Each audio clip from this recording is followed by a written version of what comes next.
జో అచ్యుతానంద జో జో ముకుంద లాలి పరమానంద రామ గోవింద.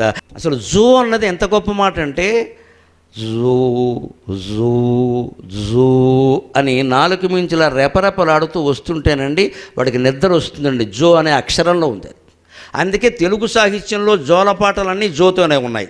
పోతన గారు జో జో కమలదళేక్షణ జో జో మృగరాజ మధ్య. ఈ పాట ప్రభావం ఆధునిక కాలంలో కూడా ఎంత ఉందో తెలుసా? వటపత్రశాయికి వరహాలలాలి రాజీవనేత్రునకు వ్రతనాలలాలి. డాక్టర్ సినారే నారాయణ రెడ్డి గారి పాట సినిమాలో రాసింది. దీనికి మూలం అన్నమయ్య. ఆయన కూడా ఈ పాటలో, లాలి పాటలో వరహాలు, రత్నాలు, వజ్రాలు, నవరత్నాలు చెప్పాడు. ఈ నవరత్నాలు ఎక్కడవి?